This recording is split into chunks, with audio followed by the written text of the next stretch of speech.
오늘도 하나님 앞에 나와 예배하는 여러분들을 사랑합니다. 예배하는 여러분들에게 오늘도 하나님이 부어주시는 은혜가 풍성하시기를 주의 이름으로 축원합니다. 여러분들이 이왕 나와서 하나님 앞에 예배드릴 때, 그리고 말씀을 통해 은혜를 받을 때 많이 사모하셔서 여러분들이 사모하는 것만큼 하나님이 부어주신 은혜가 넘치시기를 주의 이름으로 축원합니다.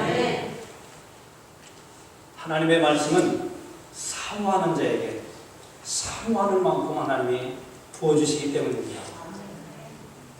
오늘 이왕 여러분들이 하나님의 말씀을 통하여 큰 은혜를 받고 이 한 주간도 믿음으로 승리하시기를 다시 한번 축원합니다.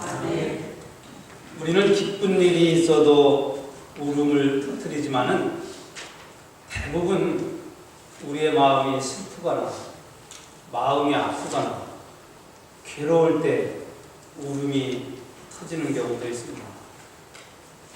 저도 남자이지만은 가만히 보면 울음이 많은 편이에요. 여러분들에게는 제 우는 모습을 안 보여드리려고 하지만은 저도 가끔 울 때가 있어요. 근데 우리의 울음 중에서 자식이 정말 잘 되기를 바라고 우리의 자녀들이 신앙생활 정말 잘하기를 바라는 부모들의 울음이 있는가 하면은 사랑하는 자식이 부모보다 먼저 세상을 떠나 우는 부모의 울음은 울음이 아니라 이것은 통곡입니다. 다윗의 아들 압살롬이 아버지를 쿠데타 이렇게 갖고 자기가 왕권을 휘어잡았을 때 아버지 다윗 왕은 피난을 가게 되죠. 그러나 결국은 다윗의 아들 압살롬이 정부군에 의해서 정부군과 전투를 하다가 그가 죽임을 당하게 됩니다.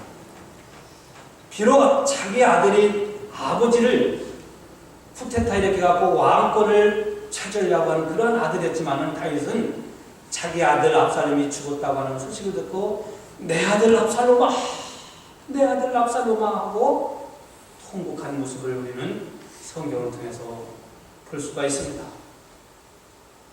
백부장의 종이 병들어서 죽어갈 때 예수님은 말씀으로 백부장의 병을 고쳤다고 지난주일에 말씀을 전했습니다. 그리고 예수님은 나사렛이라고 하는 동네에서 북동쪽으로 16km 떨어진 곳에 나인이라고 하는 조그마한 마을이 있었어요. 그 나인이라고 하는 성에 예수님이 가시게 되는데 예수님을 따르는 많은 무리들이 예수님이 가시는 길을 쫓아서 나인성을 향해 가고 계신 거예요. 예수님의 일행이 나인성에 딱 들어갑니다. 그 당시나 지금의 날에나 이 고을에는 성이 있었어요. 성문. 그 성 안에 들어가는데 성 안쪽에서는 통곡하며 애곡하는 그러한 장애의 무리들이 성 밖에 나오다가 예수님의 일행과 마주치게 된 거예요. 오늘 본문 말씀을 보면은 이 장례 행렬은 청년의 죽음을 장례 치르기 위하여 통곡하면서 애곡하면서 이 성 밖에 나오고 있었다는 것을 우리에게 말씀하고 있습니다. 여기 죽은 이 한 청년은 그가 병으로 죽었는지 아니면은 사고에 의해서 죽었는지 아니면 요즘과 같은 어떤 심장병 같은 그런 갑작스런 죽음을 맞이했는지는 성경에서 말씀하고 있지 않지만은 아무튼 이 젊은 청년이 죽음으로 인해서 외아들을 뒀던 그 엄마는 통곡을 하게 되었고 그리고 이 청년이 죽음으로 해서 마을 사람들까지 통곡하며 장례 행렬을 따라 성 밖에 나오고 있었다고 성경은 우리에게 말씀하고 있습니다. 이 청년이 젊어서 죽어서도 그렇기도 하겠지만 아무튼 인간은 한창 나이에 죽건 아니면은 연세가 많아서 세상을 떠나시건 간에 남아있는 사람들에게는 슬픔이요. 남아있는 사람들에게는 이 죽음이 가져다주는 인간의 슬픔과 피해를 겪게 되는 겁니다. 근데 오늘 이 청년의 죽음이 온통 나인성을 통곡으로 만든 것을 모아서 이 청년이 살아가면서 동네에 그리고 많은 사람들에게 사랑을 받으며 살아왔다는 것을 알 수가 있고요. 이 청년이 죽음으로 인해서 동네 많은 장례 행렬이 그 엄마와 함께 통곡하는 것으로 봐가지고 이 엄마의 사정이 너무너무나 딱한 그런 상황이었다는 것을 우리가 깨닫게 됩니다. 오늘 12절 말씀을 보면 그 어미의 독자라 이렇게 말씀합니다. 이 청년의 죽음은 홀로 사시는 엄마에게 한없는 피해와 슬픔을 가져다 준 것입니다. 아들을 먼저 보낸 엄마가 애처롭게 통곡하자 모든 장례 행렬이 함께 통곡을 하는 거예요. 오늘 매장을 하게 될 아들의 엄마는 아들 하나 바라보고 살아왔던 겁니다. 이 아들을 돌 때부터 키웠는지 아빠가 없이 언제부터 키웠는지는 알 수 없어요. 그러나 분명히 우리가 알 수 있는 것은 이 엄마는 이 아들에게 모든 소망과 기대를 걸고 살아왔던 것은 틀림이 없는 것 같아요. 비록 내 남편이 세상을 떠났건가 이 아들만 성장해서 잘되기만 바라고 이 엄마는 모든 뒷바라지를 다하고 열심히 일하면서 이 아들을 위해서 이 엄마는 모든 것을 다 바치며 살아온 거예요. 그런데 아들이 여러 명의 한 가정의 아들이 죽은 것도 아니고 이 아들 혼자인데 어쩌면 그렇게 무정하게도 이 아들이 세상을 떠날 수 있다는 말입니다. 나인성 사람들의 통곡은 한 청년의 죽음으로 인해서 그리고 그 아들을 보내는 엄마의 탁한 사정을 보면서 함께 온 성의 사람들이 장례 행렬을 따르면서 통곡하는 겁니다. 이 통곡은 죽음 앞에 한없이 연약한 인간의 울부짖음입니다. 나인성의 통곡은 죄의 결과로 인한 인간의 절망이요. 나인성의 통곡은 이 세상이 죄의 문제인 이 죽음의 문제를 죄의 결과로 가져오는 이 죽음의 문제를 해결하지 않고서는 인간에게는 누구나 겪어야만 하고 통곡해야만 하는 절망과 좌절을 가져다 준다고 하는 사실입니다. 그런데 문제는 이 울부짖음, 이 통곡이 나인성에만 있는 것이 아니라 우리가 살아가는 이 시대에도 저와 여러분들에게도 통곡이 있을 수 있고요. 언제 우리도 통곡하려는지도 알 수 없고요. 우리는 통곡이 아니라 좌절과 절망과 슬픔에 잠겨 우리는 아무 의욕과 아무 희망 없이 살아가는 오늘 우리 시대에도 통곡이 그리고 슬픔이 다가오고 있다고 하는 사실입니다. 그러면 누가 우리의 이러한 절규를, 누가 우리의 이러한 통곡을, 누가 이러한 슬픔을 그치게 할 수 있다는 말입니까? 대통령이 오면 우리에게 이런 통곡이 그칠 수 있을까요? 세상의 임금이 우리에게 다가온다고 우리의 통곡과 절규가 그쳐질까요?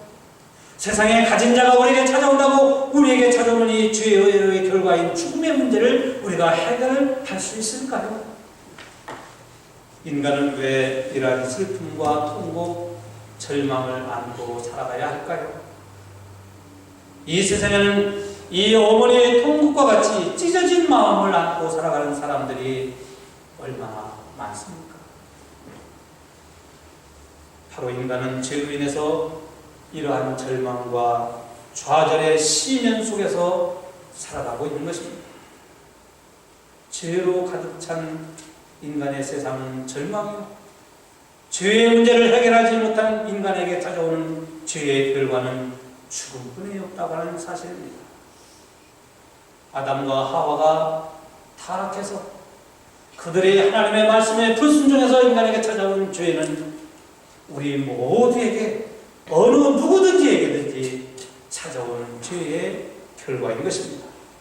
그래서 로마서 5장 12절 말씀을 보면은 이러므로 한 사람으로 말미암아 죄가 세상에 들어오고 죄로 말미암아 사망이 왔나니 이와 같이 모든 사람이 죄를 졌으므로 사망이 모든 사람에게 임하였다고 성경은 말씀합니다. 우리는 이 통곡 앞에, 아니 이 통곡의 이 죽음 앞에 선 인간의 한없이 연약한 모습을 깨닫게 됩니다. 왜냐하면 우리 인간은 한치 앞을 내다볼 수 없기 때문입니다. 우리는 현실에만 급급하게 살기 때문에 현실에 보여지고 현실에 되어지는 일에만 매진하고 거기에 온 힘을 기울이기 때문에 보이지 아니하는 하나님의 역사, 눈으로 보이지 않지만 하나님이 행하시고 역사하시는 하나님의 일에는 깜깜할 때가 얼마나 많은지 몰라요. 성경은 이러한 모든 요인이 다 죄에 있다고 말씀하고 있습니다. 그러면 인간에게 찾아오는 이런 죽음의 문제, 그리고 인간이 해결할 수 없는 이런 슬픔의 문제, 이 통곡의 문제를 해결할 수 있는 방안은 없을까요?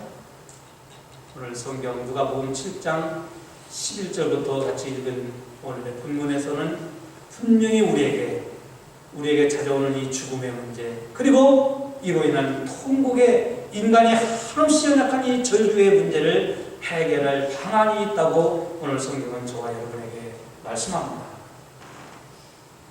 우리는 인간에게 찾아오는 이 죽음의 문제, 그리고 인간이 해결할 수 없는 슬픔과 헛된 수고로 인한 이 치유의 길을 해결할 방안이 무엇인가? 우리는 죄를 물리쳐야 하고, 죄를 대적해야 돼, 죄를 이겨야 된다고 오늘 우리에게 말씀으로 깨닫게 합니다.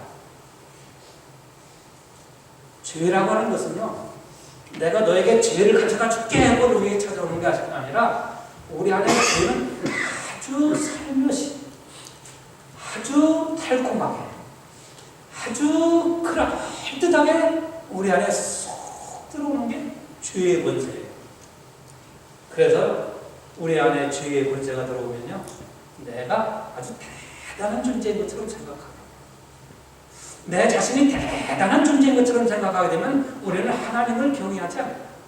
하나님을 두려워하거나 하나님을 믿는 믿음에 서 있지 않아요. 내가 갖고 있는 건 내가 능력으로, 내 실력으로, 내 재주로 내가 얼마든지 살아가는데 하나님의 은혜가 무슨 소용이에요? 죄가 우리 안에 새며시 들어오면요, 불평하게 만들고요, 미워하게 만들고요, 짜증나게 만들고요, 원망하게 하고요. 죄가 우리 안에 새며시 들어오면은 어느새인지 모르게 나도 거짓말이 아주 능숙해지고요. 죄가 우리 안에 새며시 들어오면 우리는 아주 교만해지고요. 죄가 우리 안에 들어오면요, 하나님의 은혜보다는 세상이 그렇게 좋은 거예요. 하나님께 나와 예배하고 하나님을 믿는 믿음의 삶보다는 세상에서 내가 마음껏 즐기고 세상대로 살아가는 것이 더 좋아 보고 신이 나, 이렇게 생각하는 거예요. 그래서 우리는 우리 안에 찾아오는 이 죄의 권세, 이 죄를 이겨야, 죄를 우리가 물리쳐야 돼요. 죄와는 타협하시면 안 돼요. 그럼 우리가 어떻게 이 죄의 권세, 이 죄의 미혹, 죄의 역사를 물리칠 수 있을까요? 오늘 성경은 바로 우리가 물리칠 수 있는 방법이 무엇인가를 우리에게 말씀합니다. 한 인간의 죽음을 놓고 성 안에 온통 통곡의 눈물바다였지만은 그 통곡이 그치고, 그 통곡이 그치니까 하나님 앞에 많은 사람들이 영광을 올려드린 거예요. 예수의 소문이 온 땅에 두루두루 퍼졌다고 오늘 성경은 우리에게 말씀합니다. 다시 말씀드리면 우리가 하나님께 영광을 올려드리고 예수의 소문을 퍼뜨리는, 예수의 소문을 퍼지는 복음을 전하기 위해서는 우리의 죄의 문제, 우리에게 찾아온 죄의 결과로 찾아온 우리 인간의 이 근본적인 궁극의 문제를 해결해야 오늘 우리는 하나님 앞에 영광을 올려드릴 수 있고 예수의 이름을 온 땅에 전할 수 있다고 하는 것입니다. 예수의 소문이 퍼져나가게 된 것은 장례 행렬에 예수님이 찾아오셨고 그 죽음이라고 하는 장례 행렬에 예수님을 만났기 때문입니다. 아마 오늘 이 장례 행렬이 예수를 만나지 않았더라고 하면은 이 통곡의 소리는 계속해서 이 성 안에 울려 퍼지고 말았을 거예요. 그리고 뿐만 아니라 인간에게 찾아온 이 죽음의 문제를 해결하지 못한 인간의 종말을 성경은 우리에게 가르쳐주고 있었을 거예요. 그런데 장례 행렬은 뭡니까? 죽음이거든요. 그 죽음, 절망, 슬픔, 피해, 죄로 인하여 가져다 준 인간에게 찾아오는 궁극적인 이 문제에 예수님이 찾아오심으로 말미암아 모든 문제가 해결되어지고 하나님께는 영광이요 예수의 소문이 유대 온 지역에 두루 퍼지게 된 것을 성경은 우리에게 말씀하고 있습니다. 예수님을 만나면 생명의 역사가 일어납니다. 예수님이 우리 안에 찾아오시면 우리 안에 생명의 역사가 일어납니다. 여러분에게도 생명의 역사가 일어나시길 주의 이름으로 축원합니다. 예수님은 특별히 통곡하며 우는 이 청년의 엄마에게 찾아오셔서 울지 마라 이렇게 말씀하셨어요. 아마 이 여인에게 울지 말라고 하는 사람들은 동네 사람들도 여럿이 있었을 거예요. 아이고 마지막 울지 마, 더 이상 울지 마. 그러면서 자기 같이 울어주는 거죠. 근데 다른 사람들이 이 청년의 엄마에게 울지 말라고 했을 때는 이 엄마의 마음이 감동이 없었어요.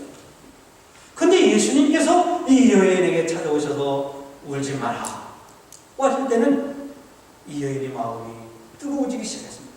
왜일까요?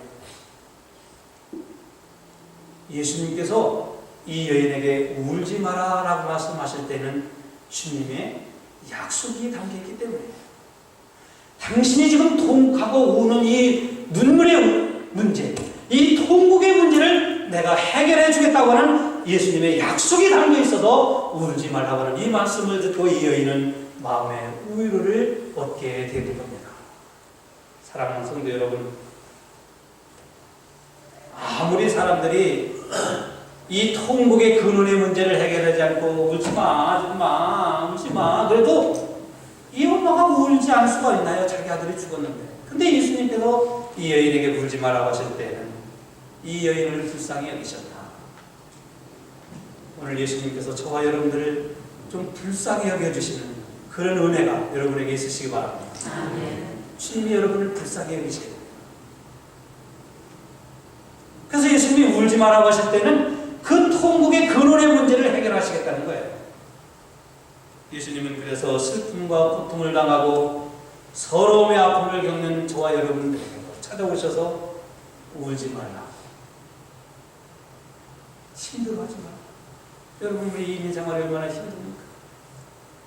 남들에게 말은 못하고 있지만, 남들에게 털어놓지는 못하고 있지만 여러분 겪고 있는 아픔과 고민과 서러움이 얼마나 많습니까? 그때 주님이 여러분에게 말씀하십니다. 서러워하지 마. 힘들어하지 마. 왜 주저앉고 있는 거야? 일어나라! 주님께서 여러분에게 말씀하실 때는 그 말씀에 하나님의 능력이 있고 그 말씀에 예수님의 약속이 담겨있는 줄 믿으시기 바랍니다. 여러분과 제가 때로는 아파하고 힘들어하고 피로하고 답답해하고 찢어질 것 같은 그 마음, 누구에게 털어놓을 수도 없는 그 아픈 마음을 갖고 살아갈 때 주님이 오늘 여러분에게 찾아오셔서 마음 아파하지 마, 얘야, 마음 아프지 마라 라고 하신 주님의 말씀이 여러분에게 큰 위로가 되시길 주의 이름으로 축원합니다. 왜냐하면 주님의 말씀에는 약속이 있기 때문에. 오늘 예수님이 이 애에게 울지마 하고 다른 데로 훌쩍 떠나셨다고 하면은 주님의 약속의 말씀이 담겨있질 않아요. 근데 예수님은 이 애에게 울지마 해놓고 어떻게 하십니까? 그 통곡의 근원의 문제를 해결해 나가시지 않습니까? 그래서 이 젊은 청년에게 다가서 청년아 내가 네게 말하노니 일어나라고 그러잖아요. 일어나라. 여러분 오늘 주님께서 금난교회 아무개야 낙심하지 마라. 주저앉아. 좌절하지 마라. 사업이 어렵다고, 가정이 힘들다고, 자녀들 키우기가 너무 벅차다고, 인생살이가 너무 힘들다고 주저앉지 말고 일어나라고 내가 내게 말하노니 일어나라고 하시는 주님의 음성이 여러분에게 힘과 용기와 힘이 되시길 주의 이름으로 축원합니다.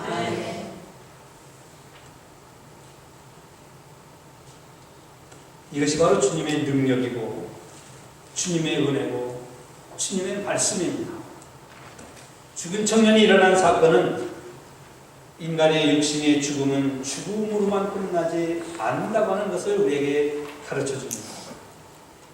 죽었던 청년이 다시 일어난 이 사건은 이례적인 기적을 보여주기 위해서 주님이 일으킨 그러한 기적도 아닙니다. 죽었던 청년이 일어난 사건은 주님이 다시 오실 때 주님의 음성을 듣고 잠자는 자들이 다 일어나서 주님을 영접하고 우리는 영원한 하나님 나라라고 하는 영생의 나라에 들어갈 수 있다고 하는 것을 우리에게 예표해 주는 사건이었습니다. 우리 데살로니가서 4장 6절을 함께 같이 읽어봅니다. 시작. 주께서 오병과 천사장의 소리와 하나님의 나팔로 친히 하늘로 쫓아 강림하시리니 그리스도 안에서 죽은 자들이 먼저 일어나고 여러분들이 이 세상을 떠난다 할지라도 육신의 죽음을 맞이해서 이 세상을 떠난다 할지라도 이 다음에 우리 주님이 오실 때 주님이 여러분을 부르시는 음성을 듣고 다 일어나서 천국에 입성하시는 하나님의 복된 인생들이 되시길 주의 이름으로 축원합니다. 인간의 궁극적인 문제는 우리에게 찾아오는 인생의 궁극적인 이 죽음의 문제는 오직 예수를 통해서만 해결되어 줄 수 있다고 하는 사건을 이 청년이 다시 일어난 사건을 통해서 우리에게 깨닫게 해주시는 거예요.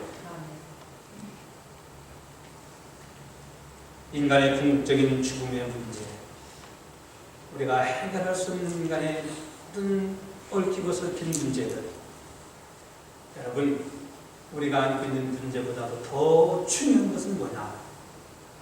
예수를 만나는 거예요. 예수님이 오늘 저와 여러분에게 찾아오실 때, 찾아오셔서 여러분의 마음의 문을 두드리실 때에 여러분의 마음을 열고 주님을 영접하는 겁니다. 내가 내 인생, 내 생각, 내 고집, 내 주관, 내 방법이 내 인생이 주인이서 살아왔던 나의 자아를 다 내려놓고 주님 내 안에 들어오십시오. 내 인생의 주인이 되어주십시오. 내 인생의 주권자가 되어주시길 원합니다 하고 주님을 영접하는 거예요. 그럴 때 우리 인생의 문제가 해결되어지는 역사가 여러분에게도 일어나시길 주의 이름으로 축원합니다. 어떠한 사람도 그래서 예수를 만나면 죽음에서 생명을, 절망에서 희망을, 통곡에서 기쁨을 얻을 수가 있는 것입니다. 여러분의 가정이 예수를 만나면 다시 일어설 수 있고, 여러분의 사업체가 예수를 만나면 다시 일어설 수 있고, 우리 금남교로 예수님이 찾아오셔서 이 교회의 진정한 주인으로 모셔드릴 때 우리 교회도 다시 일어서게 될 줄로 믿습니다. 예수님은 죽은 청년을 향해 일어나라고 하신 것처럼 실상은 살았으나 죽어 있는 믿음을 가진 오늘날의 많은 자들을 향해서 일어나라는 거예요.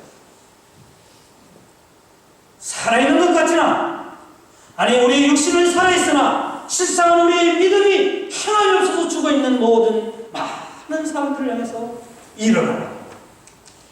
내가 내게 말하노니 다시 일어나라고 하시는 주님의 음성이, 주님의 말씀의 능력이 오늘 이 교회에도 충만하시기를 다시 한번 축원합니다. 근데 제가 가만히 생각을 해봐서요, 어떻게 죽은 사람이 주님의 음성을 들을 수 있을까? 살아있는 사람에게, 육신적으로 살아있는 사람에게 일어나 이리 와 하면 들을 수 있잖아요. 근데 이미 이 사람은 죽었잖아요. 죽어갖고 잠시만 땅속에 묻기 위해서 매장하기 위해서 장례행렬이 가는데 어떻게 죽은 사람이 일어날 수 있을까? 이거 과학적으로 증명됩니까? 이거 인간이 이성적으로 해결할 수 있는 문제입니까? 근데 어떻게 죽은 사람이 일어났을까? 아니 잠을 자고 있었다면 깨우기라고 했죠. 어떤 사람은 잠잘 때 나그주가 깨워도 못 듣는 사람이 있는데 이 사람 죽었어요. 죽었는데 어떻게 됐습니까? 근데 우리가 이런 의식 때문에 이런 마인드가 잠재있기 때문에 주님이 우리를 부르는 부름을 듣고도 우리는 그냥 살아가는 거예요. 여러분, 어느 날 예수님의 제자들이 배를 타고 가는데 파도가 그냥 풍랑이 일어서 파도가 막 몰아치죠. 그때 예수님이 뭐라고 말씀하십니까? 빠지라면 빠져라. 헤엄칠 사람 쳐봐라. 그렇습니까? 아니라 제자들에게 찾아오셔서 파도야! 풍랑이는 파도야! 잔잔하라! 여러분, 파도가 그 소리를 들었겠어요? 파도가 들은 게 아니에요. 바다가 예수님의 음성을 들은 게 아니라 예수님이 하신 말씀이 바로 하나님의 능력이기 때문에 파도가 잔잔해진 거예요. 그래서 죽은 사람이 주님의 말씀이 듣지 못했다 할지라도 여러분이 이 다음에 세상을 떠나서 우리가 100년 후에 10년 후에 아니 100년 후에 예수님 오신다 할지라도 천사장의 호령과 나팔 소리로 주님 오실 때 아무개야 우리를 부를 때 우리가 들을 수 있는 것은 그 말씀이 바로 하나님의 능력이기 때문에 우리가 들을 수 있는 거예요. 아까 말씀드린 것처럼 오늘도 하나님이 저와 여러분들을 부르시지만은 죽은 사람이 어떻게 듣지? 이 마인드가 우리에게 있는 거예요. 우리는 이걸 내려놔야 됩니다.